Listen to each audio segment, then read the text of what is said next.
I am so glad you convinced me that the family car should be the Defender 110. It is so beautiful inside, it's so comfortable, and it just feels indestructible. Yes, it really is. I've been waiting a long time for the new model to come out. The Defender 110, I'm telling you, it's my favorite car of all times. It's my third one. You know, I have stories of going off road. The guy managed the group. He was like, "What are you doing in this beautiful car?" I'm like, "I'm going off road." He's like, "Are you sure? Because you can use one of ours." And then they look like Mad Max cars. I'm like, no, we're going to do this. And he was shocked. Wow.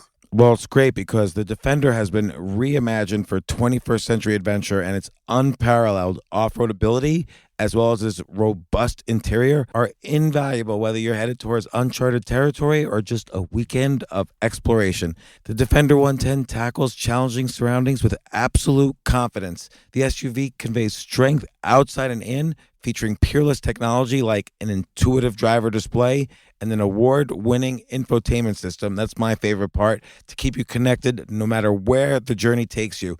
Adventure is unique to everyone, and so is the Defender. Choose from the two-door Defender 90, the four-door Defender 110, or the larger Defender 130 with the ability to seat up to 8 passengers. You'll find uncompromising performance in all three. So pack up and go even further with the Defender 110. Learn more at LandRoverUSA.com/Defender. These days, we're all investors, trying to be smart with our money despite our worst impulses. But at iShares, we believe that deep down inside of every investor is a better investor. One that's just waiting to be let out. Explore iShares ETFs and insights and let your best investor out. Visit iShares.com for more information. This isn't your average business podcast, and he's not your average host. This is the James Altucher Show. Today on the James Altucher Show. My next guest is the CEO of a marijuana and psychedelic mushrooms company, and then they're looking at all of these things from a medical perspective. Turns out there's a lot of medical uses for all of these things that were previously recreational drugs, and there's a lot of research on this stuff. So Calum Hughes, the CEO of Allied Corp, here he is.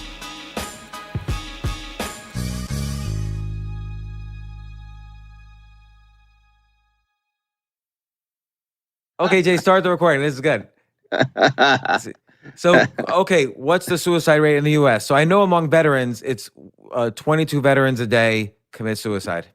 Yeah, it's a staggering statistic, and that's what the whole vision from which Allied Corp was founded was to bring an international medical cannabis approach to help those who have served, so military as well as police, fire, ambulance, folks who are suffering with PTSD, to get on their road back to health and wellness.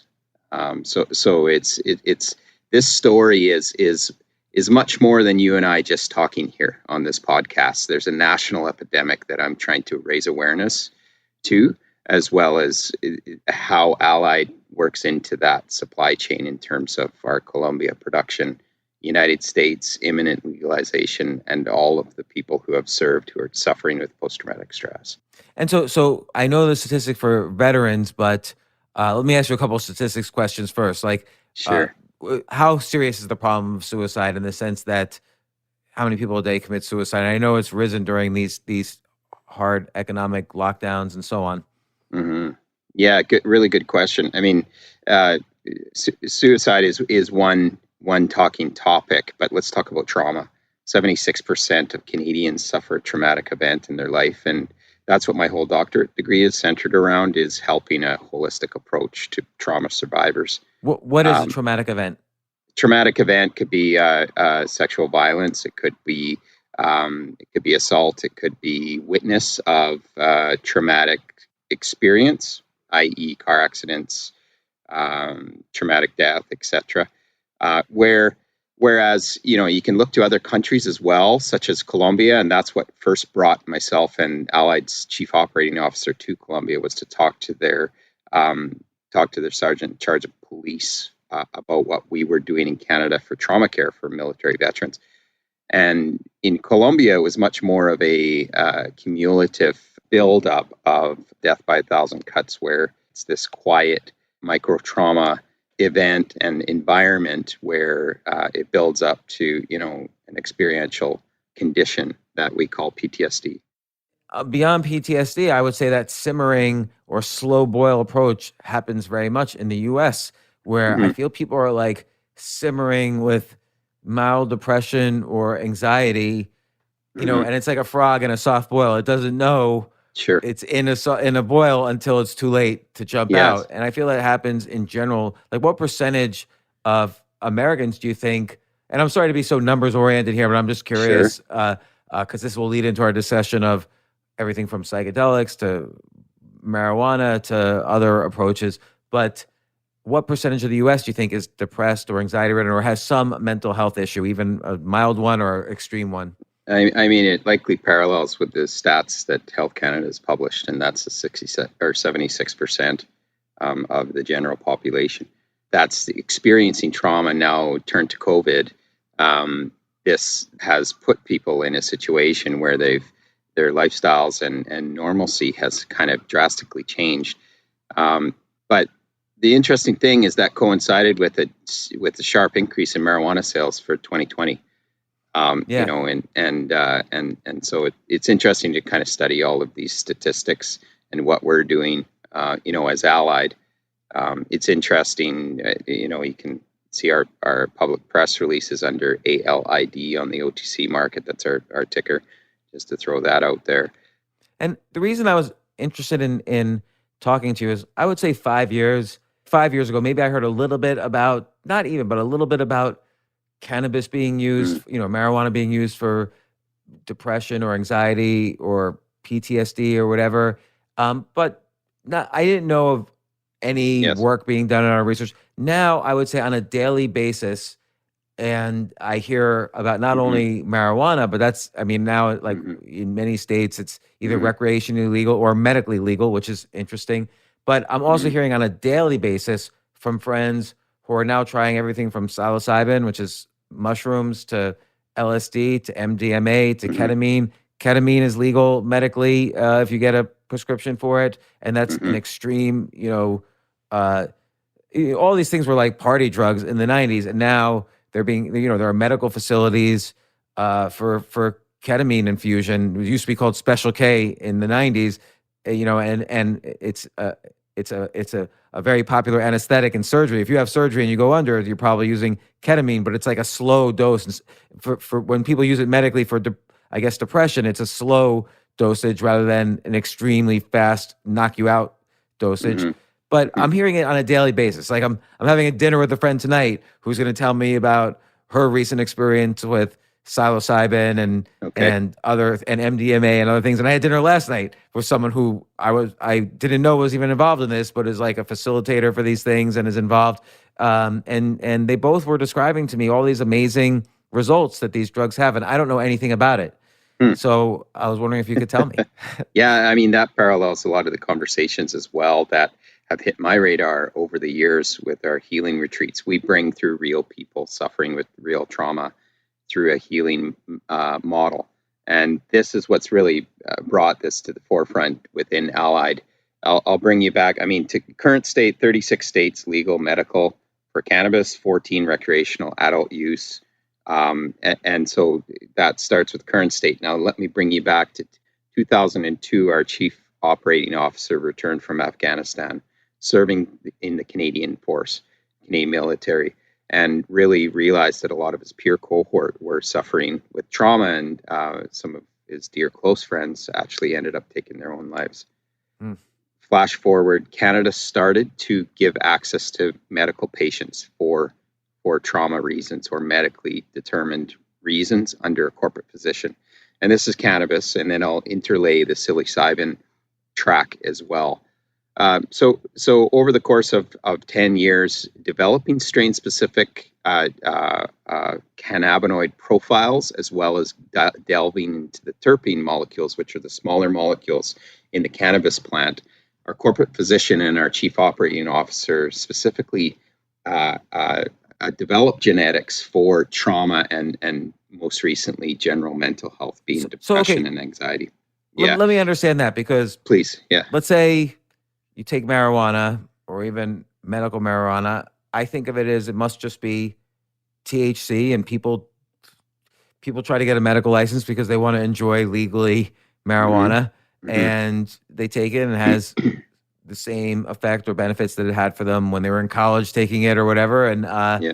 uh, uh, what's when you say you're developing specific strains for trauma, will it still have that THC? I hate to use the word, but will it have that recreational effect, and then also help trauma? Or like, what do you do? And I know there's two types of strains that are common, and I've heard mixed things that whether it's myth or not myth. But sativa and indica, sativa makes your mind more active. Indica puts you to sleep. I know someone who's a cancer patient who gets like 1,000 milligrams of the Sure. indica and Yeah. goes to sleep like right away. I mean, even just taking a drop. Mm. We're taking a much more evidence informed approach, or bringing academic rigor to the research and the production. And what I mean by that is our center in Colombia that we acquired in 2019. We have specific genetics that are approved by the Ministry of Agriculture, and just last week you can see on our press releases we got approved to export internationally.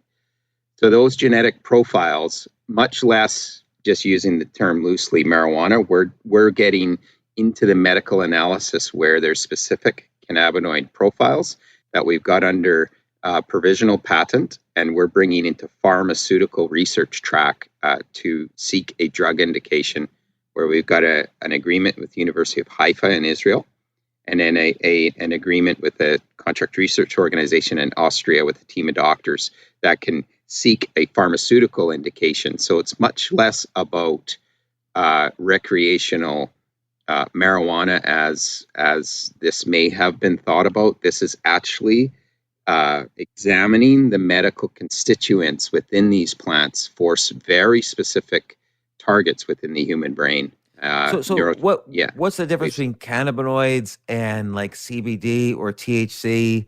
Oh, I good know like question. CBD, it comes from the same plant as that THC does. And again, Sure. I'm naive, so it's too technical for me. Okay, it's great that you are working on research with the University of Haifa, but I just want to know, to start off with, the basics. Like, Yeah. so It- you're basically saying this plant has many effects, and some people have noticed it with CBD, some people sure. have noticed it with THC, but you've identified other components of the plants that maybe if you fine tune them a little bit, they also can create an enormous effect on the human body or brain and Yeah. help with depression and stuff like that. Sure. Really good question. So the word cannabinoid, THC and CBD are both cannabinoids, but there's 16 of them. There's CBG, CBN, CBC, and many, many others. Those are the larger molecules within the plant that you're referring to as either indica or sativa. So then go down even a level more granular, and you get into the terpene profile of the plant. Terpenes and flavonoids are what gave the plant the taste and their smell. But what we're finding is specific terpenes also have medical effects in the human body through our research, but also with the production in Colombia. Some of the genetics, the cannabidiol or CBD percentage of those same genetics that we produced in Canada as well as in the United States.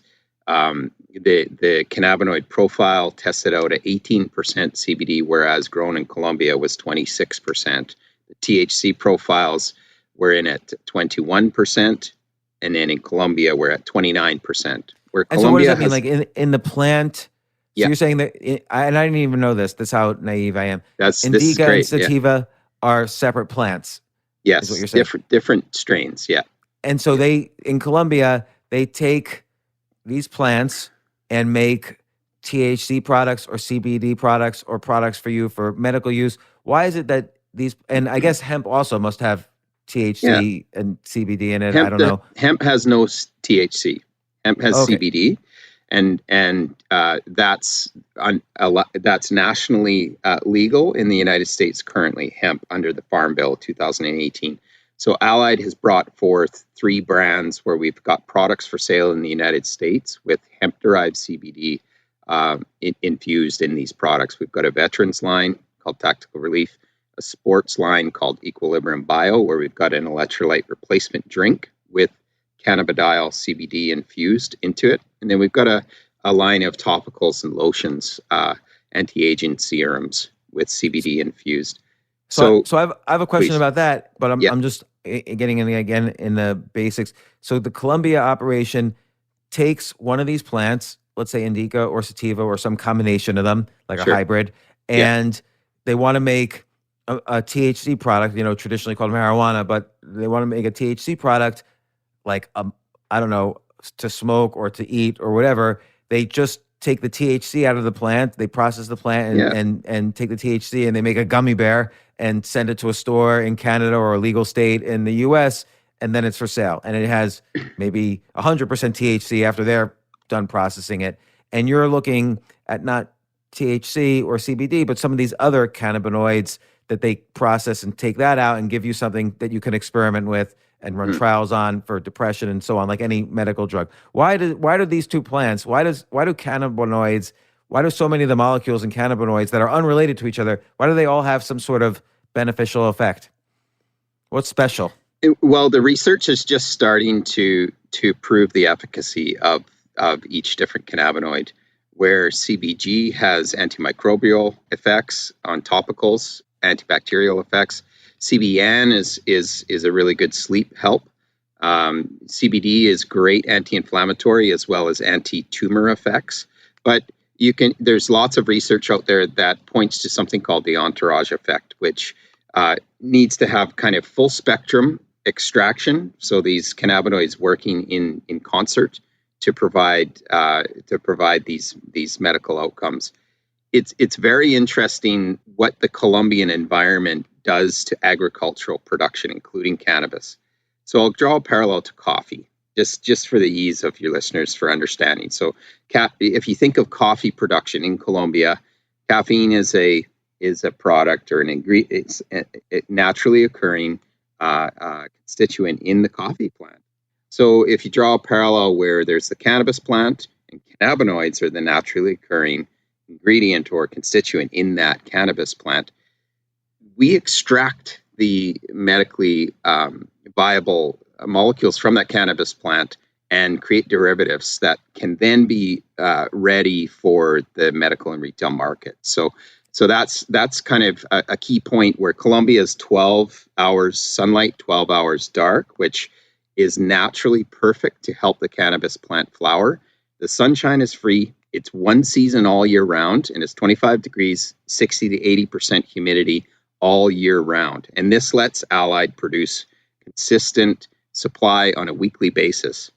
Much like coffee, James, if I was to say I was going to, in the United States, the indoor production of cannabis, if I was to say, hey, I'm going to spend millions of dollars to set up a warehouse to grow indoor coffee and extract caffeine from that plant in New York, you would think I was crazy. So why are we doing it with cannabis? It's going to go to a commodity center such as Colombia, and that's where Allied's positioned. We can produce for 5 cents a gram, and we're starting to establish our U.S. footprint with all of the indicators that U.S. is leading towards an imminent national legalization. So you take some combination of the cannabinoids, like you say, an entourage of these cannabinoids that you think are the most medically beneficial, and you might tweak it a little. Like if it has one chemical structure, you might slightly alter the chemical structure in a way that scientists think would even be better, and you test these things out, and you're producing medicine. Or I don't know. I'm just trying to understand. I'm sorry, I'm so naive about this. This is great. It's when you get a drug indication, you can't change a molecule. It'll do very different things in the human body. So we have developed the genetics and have arrived on our molecules that we are testing the efficacy both in animal models and human subjects for post-traumatic stress, depression, and anxiety. And that includes 2 cannabis products and a third psilocybin product, which is having phenomenal results within the research track that we're bringing that down.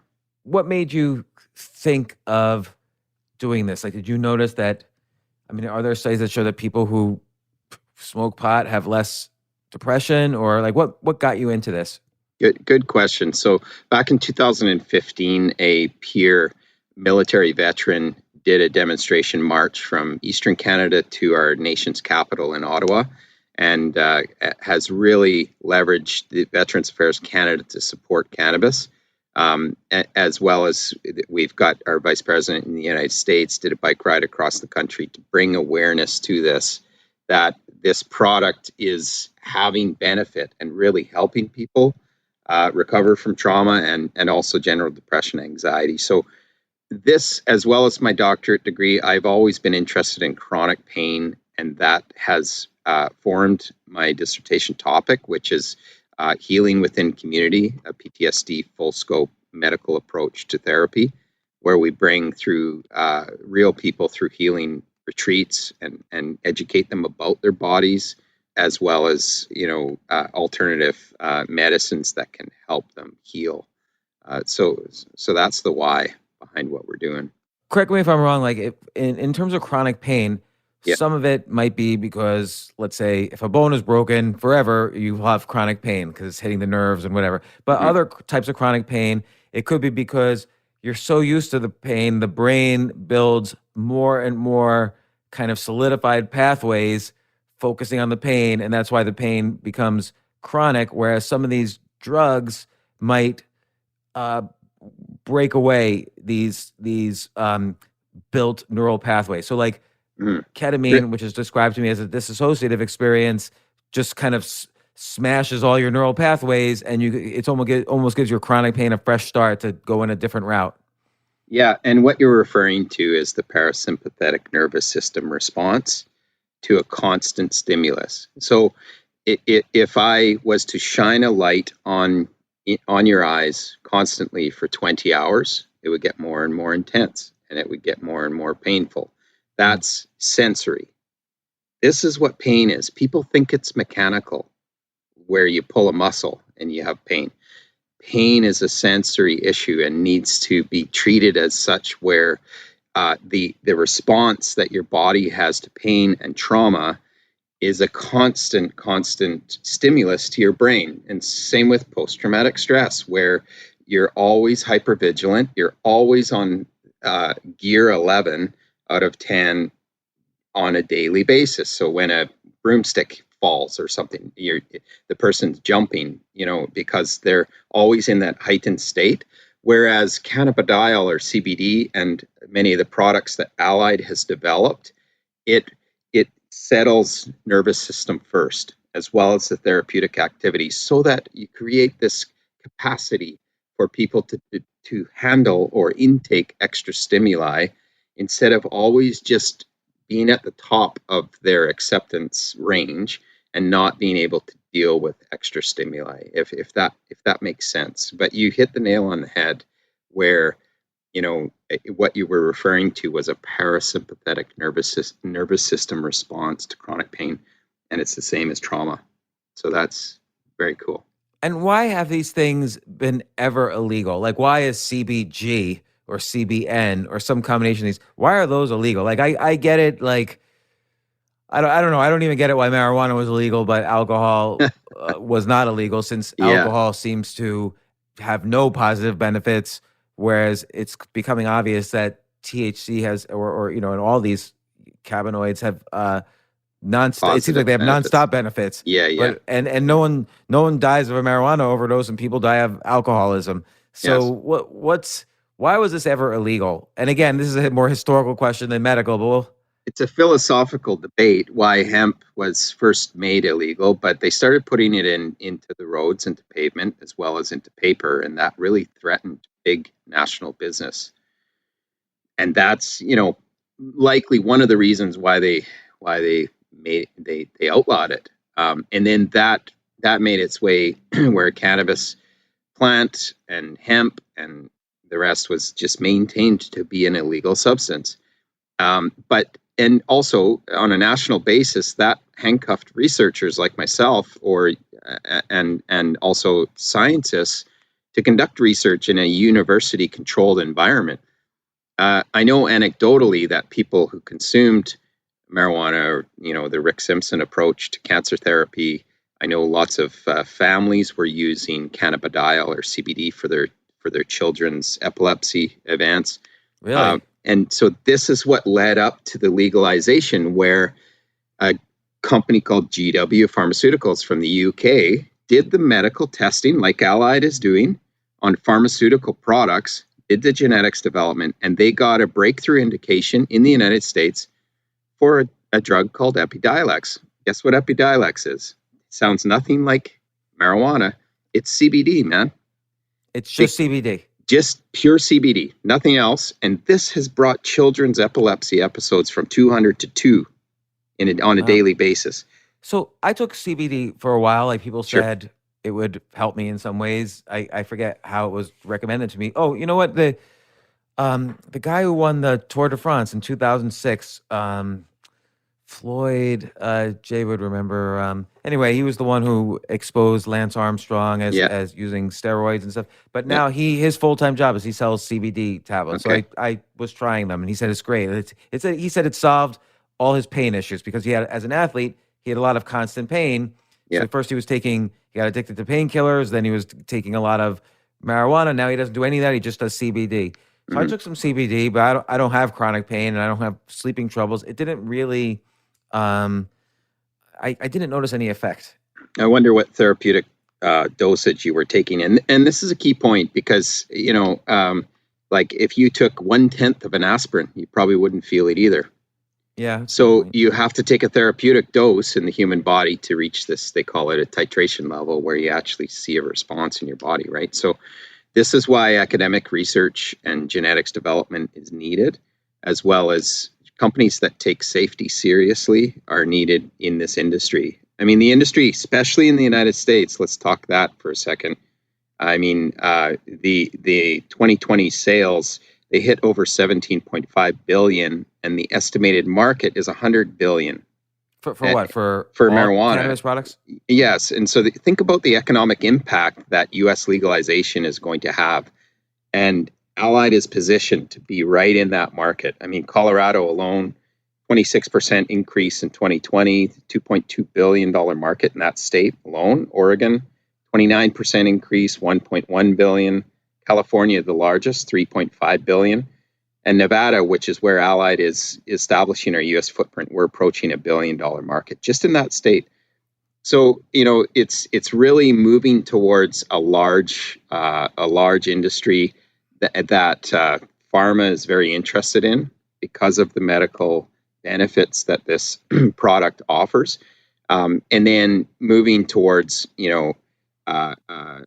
political movement on the U.S. legalization front. We've seen the MORE Act, Safe Banking Act, were both passed through the House in 2020. And one of your senators, Cory Booker, he's New Jersey senator, and Chuck Schumer, New York, Ron Wyden from Oregon. The three of them are tasked with actually drafting the legalization verbiage. And the subcommittee has been formed, and they're currently tasked with this subcommittee of criminal justice and counterterrorism to draft the legalization to end federal marijuana prohibition in the United States. Because clearly, if terrorists are smoking pot, they're not going to commit terrorist activities. That's a foregone conclusion. But all of these indicators, James, Allied is super excited because we can produce at 5 cents a gram in Colombia. We've got a U.S. footprint starting to establish in Nevada. So we call it the internationally vertically integrated supply chain, where we can grow to scale, weekly harvest, consistent, at low costs, and high quality, with access to the largest market in the world. This is where we're leading towards.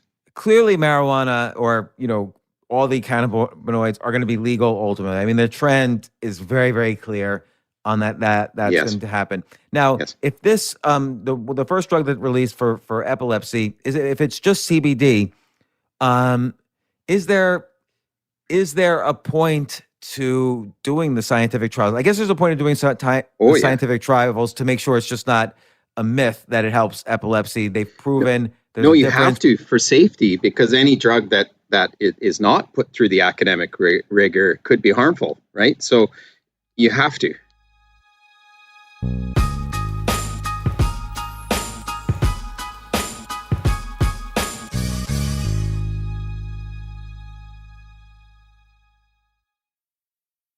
Oh my gosh, I love these clothes. Mizzen and Main. That's Mizzen and Main. It really is the most comfortable work clothes.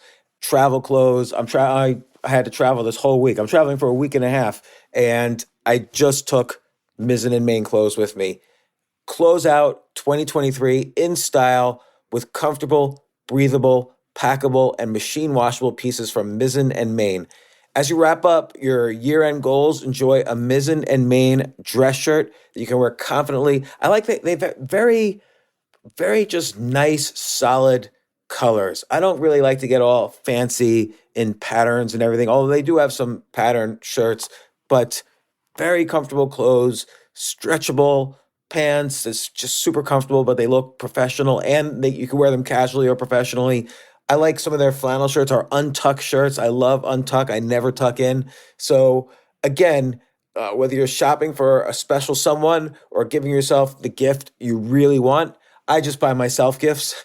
Mizzen and Main is the perfect gift for any guy who works, travels, and or cares about looking and feeling great. As you could tell by my many photos across the internet, I care about looking fantastic. I'm practically a model. And let's be honest, every guy loves to look great. So again, shop now at mizzenandmain.com and save 20% when you spend $130 or more using promo code James. That's promo code James at Mizzen and Main, Mizzen and Main.com.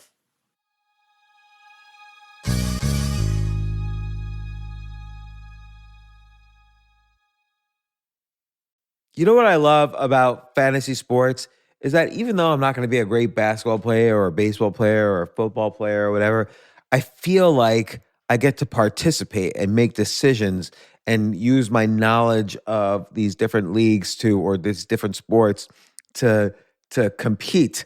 So it's like I can pick my team or I can pick my favorite players and I could use my knowledge to make predictions and maybe even make money. So with the basketball season here, you can now pick combo projections across football and basketball from the Specials League on Prize Picks.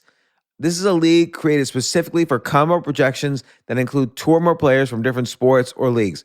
Want to play alongside some of Prize Picks' favorite players like rapper Meek Mill and comedian Andrew Schultz, who's also been a guest on this podcast, and I've been a guest on his? You can now find community plays under the promos tab of the app to view entries for some of the biggest names in the Prize Picks community each week.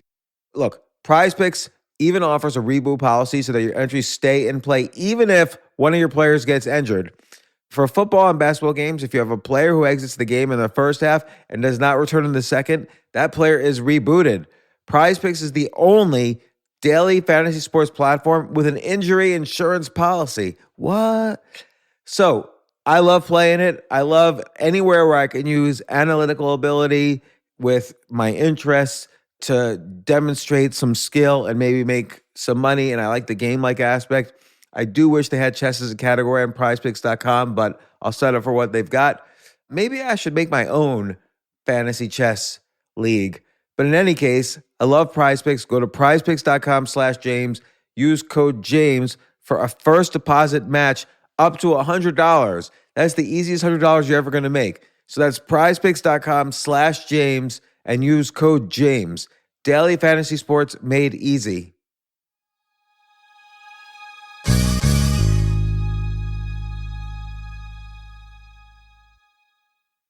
The future of learning is definitely online. Like, it's such BS that you have to spend $200,000 or take $200,000 in loans and go to some fancy school when it's useless. It doesn't guarantee you a job. Most employers, including me, do not care about degrees or grades or anything like that. We want to care that you love what you're doing, that you know what you're doing, in some cases that you have experience or that you're willing to learn. But people in general love learning and are curious. Like, the key to success is curiosity. And I think masterclass.com is the perfect model for online learning. I'm really happy they're sponsoring this episode. If you're going to give a gift, give the gift of learning. Masterclass makes a meaningful gift this season for you and anyone on your list, because both of you can learn from the best to become your best, from leadership to effective communication to cooking. Let me tell you some of the classes I've taken. I've taken comedy from Steve Martin. I mean, can you believe I can take a class from Steve Martin on comedy, or Judd Apatow, my favorite comedy director? I could take an actual class from him on writing. Wolfgang Puck on cooking, Dan Brown on writing, or Judy Bloom, who's been on this podcast, on writing. By the way, Wolfgang Puck also has been on this podcast. It's such a pleasure. I try to take classes all the time from masterclass.com. And whether you're watching Masterclass on TV or listening in audio mode in the app or on their site, the quality speaks for itself. It's like these Masterclass instructors are your own personal mentors that are going to help you reach the next level.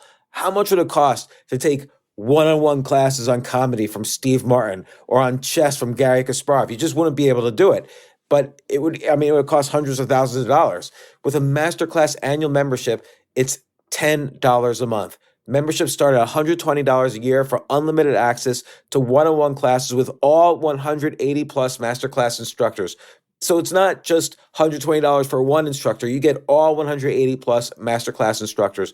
Boost your confidence and find practical takeaways you can apply to your life and at work. And if you own a business or are a team leader, use Masterclass to empower and create future-ready employees and leaders. That's the real education in today's world.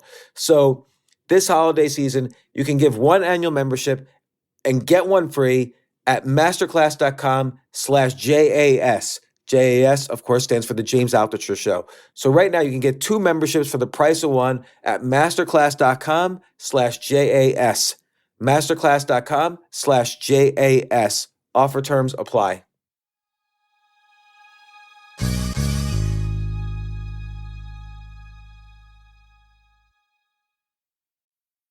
What's the story with, how do you pronounce it, psilocybin? That's mushrooms, right? Yeah. Our product is called Silenex that we have under trademark. So we really started to pay attention to psilocybin-based products because of the anecdotal stories from the people that we were working with in our healing retreats. Psilocybin the legislation is probably where cannabis was in 2002. It's just starting to open. Oregon State's the first to legalize. Canada, it's available under physician supervision, under something called a Section 56 exemption through the Office of Controlled Substance. So terminally ill, refractory or hard to treat depression, anxiety, PTSD, these are all conditions that could be prescribed as a physician. Our product, Silenex, so this is very exciting. It's a combination of psilocybin and several other functional mushroom products, as well as a vitamin B complex ratio within this one product.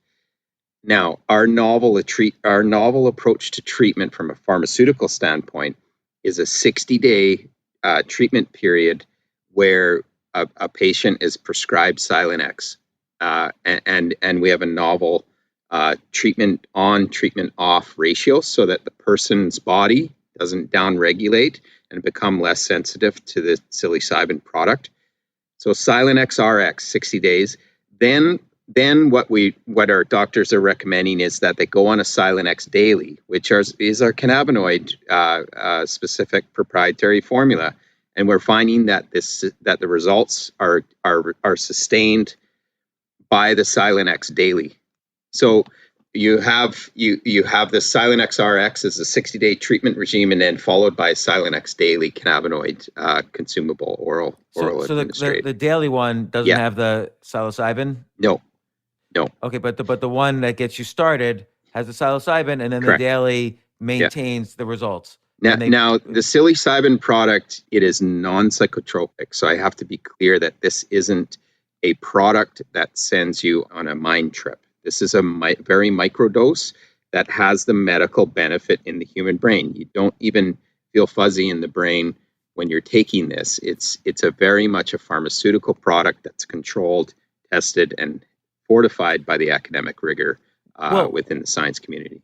So A, what do mushrooms do to the brain? And B, what is preserved when it's microdosed? Like C, what is the percentage that's of the recreational dosage that's Sure. microdosed? So a recreational dosage, you would probably be consuming anywhere above a full gram of mushrooms, whereas our product is 100 milligram psilocybin ingredient. So it's like a 10%. microdose, yeah. But then again, there's other functional mushroom ingredients in that formulation. But it acts on a receptor called the 5-HT2 receptor in the human brain. And so this is the pathway that is involved in anxiety or adrenaline buildup in your synaptic cleft in your brain, where neurotransmitters are firing back and forth between your nerve cells in your brain. And so that's a little bit of physiology on how this is working. The vitamin complex seems to flush the neuron. What does that mean, flush the neuron? So it gives access to the psilocybin to really access these receptors. And I see that this is a serotonin receptor. So serotonin There is you this go. neurochemical that Yeah. makes you feel Good. as fine with the way things are right now. Very well said. Serotonin acts very much in tandem with a molecule called adrenaline as well, too, which an overage of adrenaline or epinephrine will cause you anxiety. Serotonin makes you feel good. Lack of serotonin makes you feel depressed. So you're starting to make the link, I see, where this psilocybin, it's not just, hey, take this the natural product. There's really granular medical physiology behind what we're doing, and it's very specific. So, as an intended outcome, we're wanting to come out with medically efficacious molecule that has the academic fortitude and can answer the questions that are required for FDA approval. Allied has a very purposeful approach to bring these drugs through to clinical phase 1 and then seek a licensing deal with a big pharma company that has the 200 scientists and 3,000 sales reps that can bring these products to market, right? Sure. So what have you noticed so far with the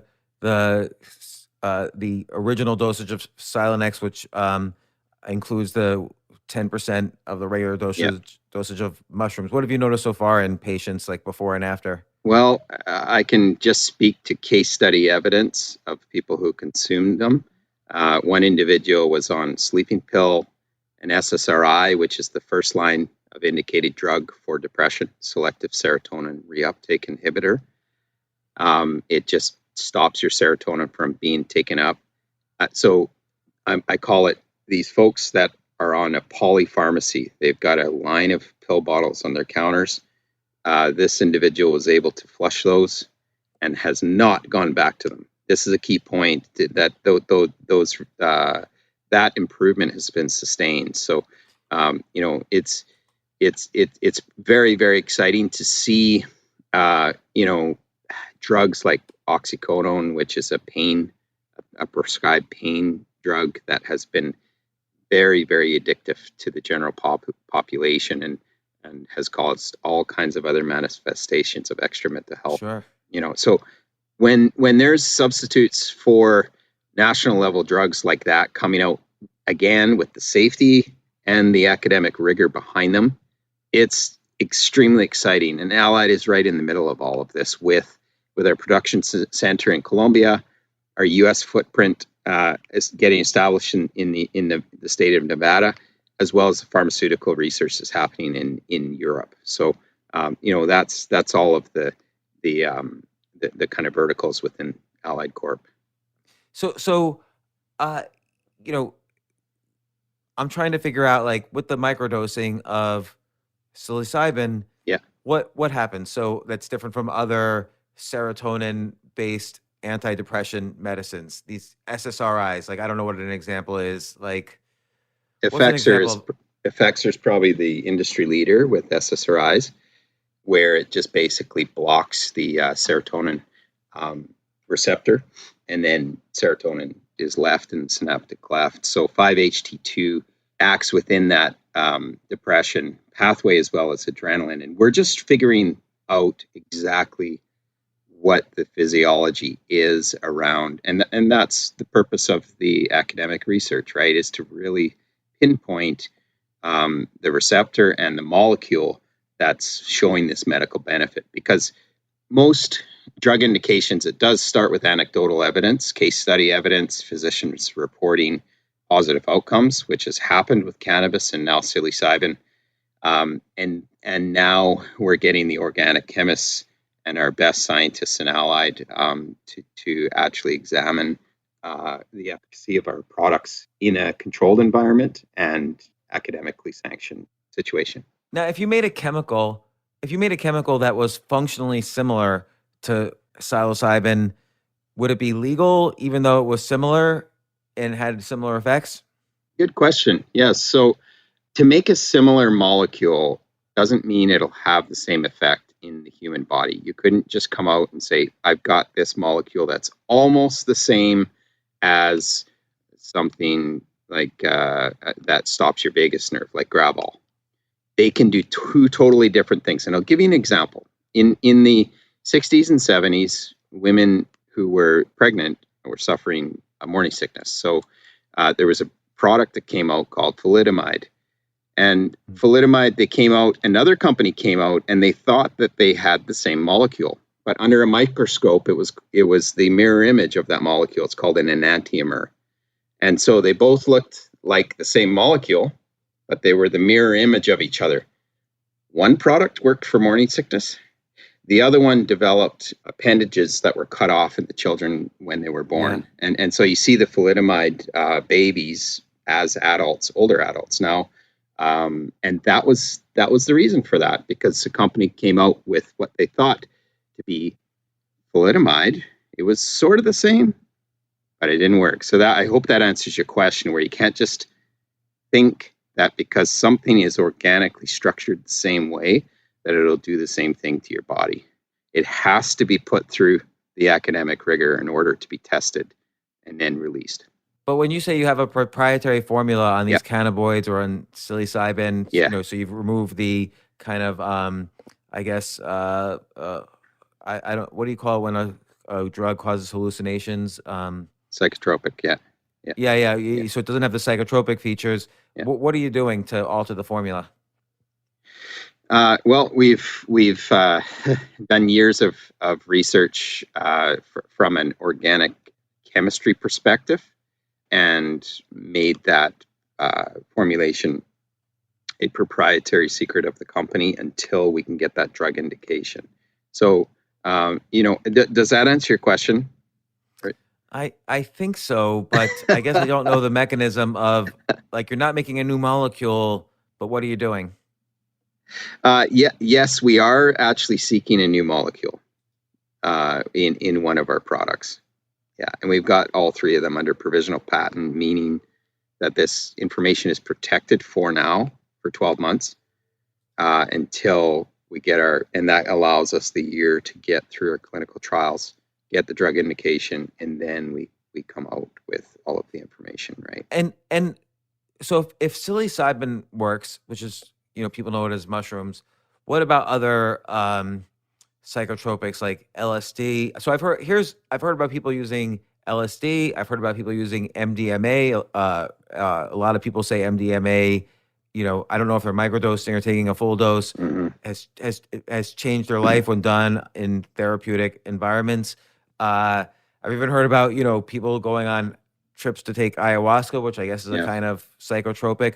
So are these things just as effective, more effective, but less legal? Like what's compare like psilocybin with MDMA? Like sure. I'm reading right here, for instance, that some, I guess pro dopamine antidepressants like Wellbutrin, for instance, are actually notice a 30% increase, and I guess it's the entourage effect. Notice a 30% increase when also given MDMA. Yeah, really good question. So I mean, if you Google an organization called MAPS, both in Canada and the United States, that's the Medical Association of Psychedelic Science, I believe the S is. Anyway, they have 90 clinics, I believe, in the States, and they're starting to organize in Canada. They study all sorts of psychedelic science in their clinics.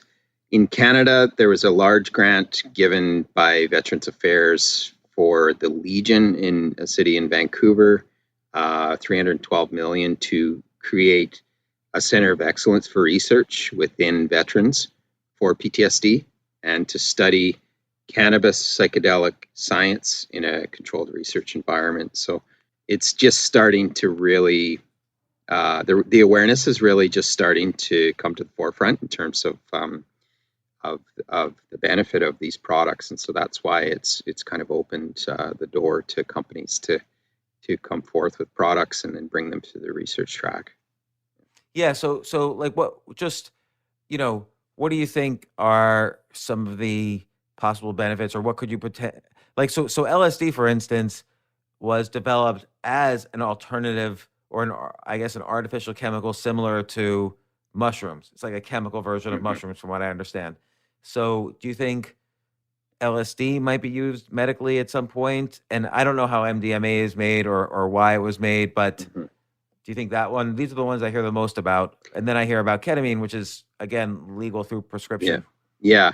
I mean, Allied as a company, we're focused on cannabis as well as our psilocybin products for pharmaceutical research. In terms of LSD, ketamine, etc., we're not getting involved in that at this point.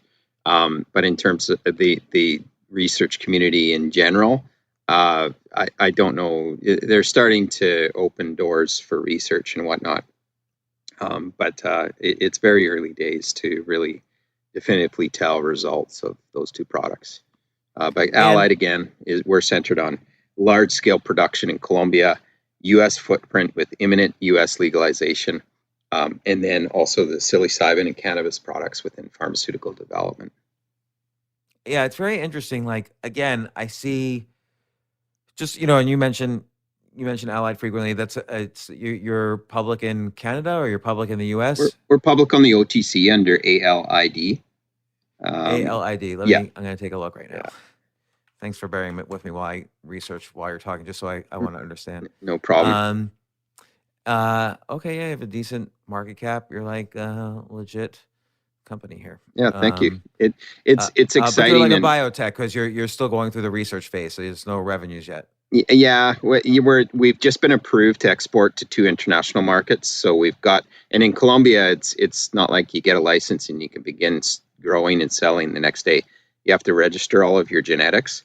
And so we went forth, that took us 14 months, and we produced and presented our non-psychoactive strains. And we were told we were the first company to get 10 out of 10 strains approved. Then this past February, our psychoactive strains, again, 10 out of 10 strains approved. So your psychoactive ones, that's the psilocybin? No, that's THC. Yeah. Okay. Yeah, and then just recently we got approved to export to 2 international markets. So we're getting the products ready for shipping, essentially, and that's where the majority of our revenue portion comes out of, is the sale of the scaled Colombia product for this calendar year. So. And what are the uses of the THC products versus the other cannabinoids? Yeah. So, I mean, we have strains that range all the way from, I'll call it a 1-to-1 THC to CBD percentage. We have very high THC percentages. We have very high CBD percentages. So all of them have different medical targets. High THC would be targeted for pain, etc. And the CBD products, anti-inflammation, of course, PTSD, depression, anxiety, etc. And so all of those products will be prepared for international wholesale markets. And you draw a parallel to, the majority of the world's coffee production is produced in South America and brought to the United States, brought all over the world for sale. So why not cannabis? You've got these in Canada leading up to legalization. You had these massive companies that were building millions of square feet of indoor production. Whereas the sunshine's free, we got one season all year, and the humidity temperature is perfect for cannabis production. And this offers a massive competitive advantage to the international marketplace. Yeah, and it's very cool. When do you think you'll be, the trials will be done? Because, like, what's the difference between a trial like this and a trial on, like, a cancer cure? I would imagine, since we know the molecules are mostly organic and have been taken by people for centuries, I would imagine these are easier trials as opposed to a completely artificially made chemical. Well, there's trials going on all over the world. I mean, there's companies in Spain, in Austria, in Israel. Israel's a great leader in pharmaceutical development. There's an organization called the Canadian Consortium for Investigation of Cannabinoids. There's trials going on for glioblastoma, glaucoma, psoriasis, sclerodoma. There's Crohn's disease was a good target for cannabis products. There's lots of disease indications that are currently under research. Allied's focused on general mental health, depression, anxiety, PTSD from a pharmaceutical standpoint, as well as our wholesale export business opportunity from Colombia too. So, all of these factors really culminate into a pretty massive competitive advantage when you look at our cost production is 5 cents, whereas the Canadian peer average is about $1.52 per gram. And in the United States, large companies that are run very well, excellent companies, great people, cost of production can be anywhere from 60 to 70 cents with massive greenhouse where you get your economies of scale. But, again, if you flip that to just consider for a moment that that's coffee growing, would you do that under greenhouse with millions of square feet in New York? It just doesn't make sense. I've seen grow farms in Colorado. I did a podcast about that once where it was indoors and there was, so much intense light that it kept it at a constant high temperature. Like it was in the 80s, the temperature in the room, and it was constant. Yeah. So, but I suppose in a natural environment, it's probably better. And then how do you produce the psilocybin?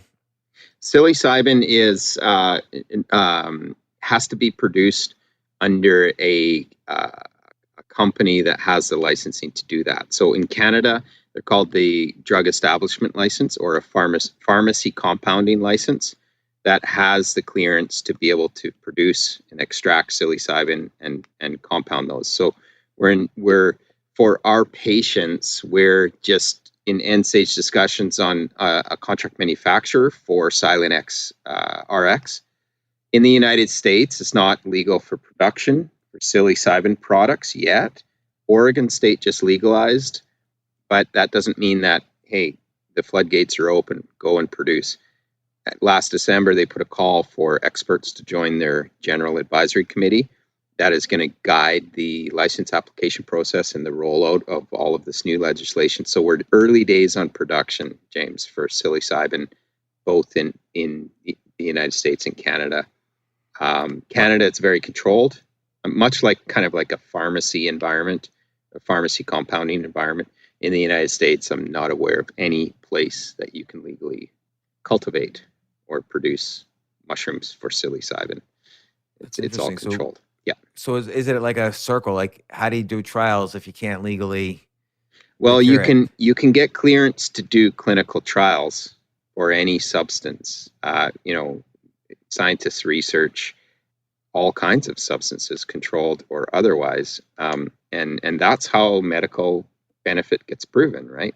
So, I mean, it just comes under special application for clinical research, specifically in Canada. There's companies that do have licensing to be able to do clinical trials in psilocybin, and then they got to produce it somewhere, right? So they get it produced under these DEL licenses in Canada, and then produce the products that way, if that makes sense.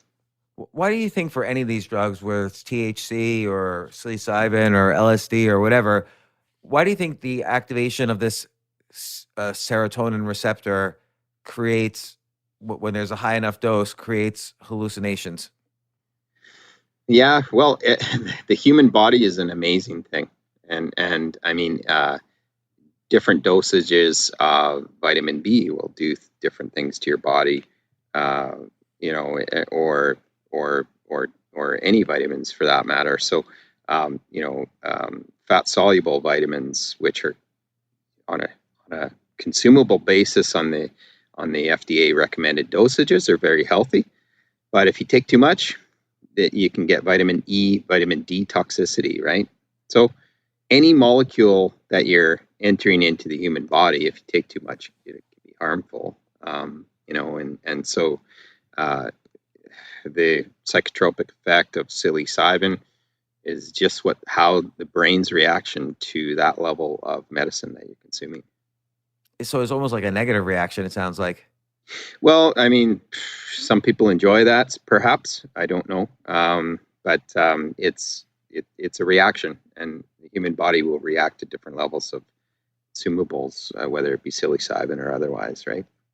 And what do you think will happen to just marijuana? Like, let's say there's right now there's a whole bunch of cannabis or marijuana related stocks. A lot of them are public in Canada and then over the counter here, much like yours. I guess some of them might be public here, but it's a little more rare. Yeah. What do you think? I mean, and some of them, by the way, are probably scams. Most of them Sure. are not, but some Sure. of them are. I've seen both examples. Yeah. What do you think? Well, I mean, these stocks, I remember in 2018, Canada made marijuana legal all over the country. And all the marijuana stocks ran up into that, but then sold off after that, kind of like a classic buy the rumor, sell the news. And I guess they've creeped back, but not so much. Starting to. Well, it's become a real business. Now, let's talk about that for a sec. So leading up to Canadian legalization, companies in Canada, and I lived it, I was up here through that whole period. Companies in Canada. Must be both good and painful. Well, it was interesting. I had a lot of friends that made a lot of money on it, but ran good companies too. But in Canada, leading up to that, companies were valued on their square footage of production. So the interesting thing about that was it was a land grab, and you had these big billion-dollar market cap companies putting up massive greenhouses, millions of square feet, which have been written off last year. There's publications, there's write-offs from large companies, north of $200 million write-offs with empty warehouses that were constructed thinking that the valuation would follow with that square footage. So what happened was, if I built a greenhouse for 1 million square feet, but I was only producing in 20,000 square feet of that, but I was valued for the whole 1 million square feet, sooner or later you got to build a real business, and so you have to service all of the OPEX, CAPEX that goes along with putting a building up like that, and the workforce and everything like this. So what ended up happening was that the companies had to really go forth and build a real business. Some have thrived, some have not, and also quality was really at the heart of success, or was the fulcrum of success or not success, where there's a lot of supply of low quality that's sitting on shelves, whereas the high quality product, people are selling futures of their production. So, the Canadian cannabis story, where around legalization, there was this huge upswing, and then the real companies have come back. You're right. So let's draw a parallel to the United States. We're seeing actions that have happened that are pointing towards U.S. legalization. We've got the MORE Act, the Safe Banking Act. The three senators, Booker, Wyden, and Schumer, are drafting the actual legalization policy currently. Very exciting. So that's where Allied's positioned, is we have this ability to produce low-cost, high-quality, at scale, consistent volume. And we're positioned to really launch into the United States as a public company coinciding with the U.S. legalization. In addition to that, we didn't want to wait, and we got our sales and distribution network established with our hemp-derived CBD products in the United States, where we have products under 3 brands currently for sale. But the large-scale cannabis production in Colombia, as well as the market that we can access in the United States, is our intended supply chain. So I'm very excited about the idea of every action that I see each week moving towards U.S. legalization, because, and this is Calum Hughes talking, I believe it's going to happen, and that's something I'm very excited. I think it will too. I think, there's no doubt in my mind that it's going to happen. But now take your cannabinoid-based drug that helps with depression and anxiety. how would you compare it to drugs like, I don't know, Lexapro or an anti-anxiety drug like Xanax or something like that? Like, do you think you compare favorably? Well, if you talk about Xanax or something like this, what I like to actually point to is the non-addictive nature of plant-derived medicines, or alternative approaches to medicine, where drugs like oxycodone or Xanax, they can become addictive, where the person physically and psychologically is reliant on them. Whereas plant-derived molecule is, depending on the product itself, may or may not have that same effect. So, I think that's a key point to table. But at the end of the day, high quality products with the safety and efficacy data will stand on their own. And, from a safety standpoint, they have to be academically fortified with evidence-informed research from a pharmaceutical standpoint. So that's kind of my opinion on all of that. Well, Calum Hughes, CEO of Allied, is it Allied Health? What's the Allied Corp? We're at Allied allied.health is our website. And again, we're on the OTC market under the ticker ALID, on the over-the-counter market. You're doing fascinating stuff. I really wish you success with these drugs. I know a lot of people need them. Something like half the country takes antidepressants or anti-anxiety of some sort, and it affects a lot of kids. It affects a lot of people in this kind of post-pandemic time. And I think this is important research. It's probably a shame that it's ever been illegal and so hard to research these things in the past. And one more thing, James, our products in the United States can be accessed from alliedcorpbrands.com, where you can order right on the e-commerce website there too. So wait, Allied Corp what? alliedcorpbrands.com. .com. Oh, so you have stuff that's for sale right now? Yeah, and that's the hemp-derived CBD products in the United States. And what's the difference between those and the CBD products I buy in like a GNC? Well, they're both CBD products, but we have specific targeted products to market. So I don't know if there's many other electrolyte replacement drinks as an athletic recovery drink, which has a sodium citrate ingredient, as well as cannabidiol,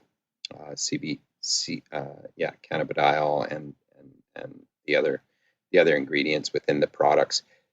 We have coming forth, we're just launching a CBD chewing gum, and then an innovative fizz tab, much like an Alka-Seltzer that you drop in your water bottle if you're going out for a hike, and that you got your CBD as well as electrolyte replacement in that too. So we've got additional products coming to market in addition to the products that we already have. So just wanted to mention. Excellent. Yeah, thank you. Well, I look forward to trying all your drugs. So, well, thanks, James. I've really enjoyed exploring some of your material of reinventing yourself and some of those. Oh, thank you. And yeah, I'm sorry if I asked lots of questions, but it's just a lot of this is confusing to me. Yeah, no, it's exciting, and I really appreciate your questions. Allied Corp is positioned really to be a high quality, high volume producer out of Colombia with an established U.S. footprint with the imminent legalization. So we're excited, man. Thanks for having me.